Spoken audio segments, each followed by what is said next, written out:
the year 2015 marks an important milestone in Sri Lanka's relationship with the United Nations. It is the 70th anniversary of the founding of the United Nations and also the 60th anniversary of Sri Lanka's entry into the UN system. The celebrations took place in Colombo this morning under the patronage of President Sirisena. The celebrations were held today under the tagline, Our UN, Ape UN, Engel UN, amidst the participation of many dignitaries. Since its independence in 1948, Sri Lanka has contributed to the UN system in multiple ways, including its norm setting. Sri Lanka has produced important UN professionals, including 3 Under-Secretary Generals, Dr. Jayantha Dhanapala, Dr. Radhika Kumaraswamy and Professor Mohan Munasinghe, and a Vice President of the International Court of Justice, Justice C.G. Veeramantri. Sri Lankan heads of state and the aforementioned persons and other high-level officials have played a vital role in international development by influencing global policy and thought leadership in diverse areas, ranging from the law of the sea, disarmament, children in armed conflict, and climate change. Today's visit to the UN compound was incidentally the President's first ever visit there. ගෙවිගේ මාස 10කට ආසන්න කාලය තුල අපේ ආණ්ඩුවේ ක්‍රියාකාරීත්වය තුල අපි පෙන්눔 කළා. Through the activities of the government over the past 10 months, we have shown to the countries in the United Nations that as a country, we have been fulfilling the responsibilities and the duties that we are committed to. We have engaged in good governance to strengthen democracy, freedom and human rights of our people and eradicate poverty whilst nourishing the economy so that the per capita income will also increase. I recall a time when I was a minister of the previous government.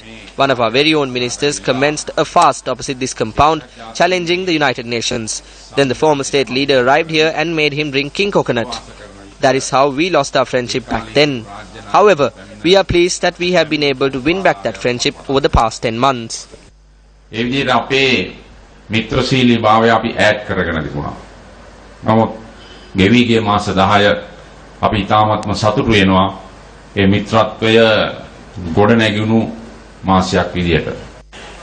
The UN Assistant Secretary General for Political Affairs, Miroslav Yencha, delivered the UN Secretary General's message. The world faces many crises, and the limits of collective international action are painfully clear. Yet, no single country or organization can address today's challenges alone. The timeless values of the UN Charter must remain our guide. Our shared duty is to unite our strength to serve we the peoples. We in the UN note with sincere appreciation Sri Lanka's renewed engagement with all its partners. This engagement of trust and cooperation culminated in the consensus resolution of the United Nations Human Rights Council in September this year. We hope that the ongoing political transition and reform in Sri Lanka will build the foundation on which reconciliation and durable peace can be achieved for all communities, for all Sri Lankans. Thousands of Sri Lankan citizens have contributed and continue to provide their noble services to UN peacekeeping efforts around the world.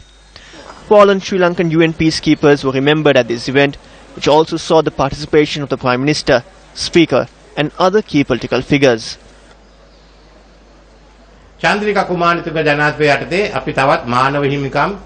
During the time of President Chandrika Bandaranaike Kumaratunga, we agreed to the human rights agreements. We had a special place in the United Nations. However, unfortunately, over the past 5, 6, 7, 8 years, we lost that trust due to the officials who were not aware of that. We clashed with the world. Sri Lanka couldn't move forward. On one hand, we have been able to bring about peace and justice as well as strengthen the economy.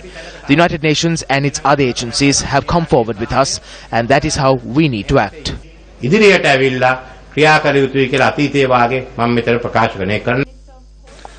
A first day cover and a stamp was also launched to mark the twin celebrations today.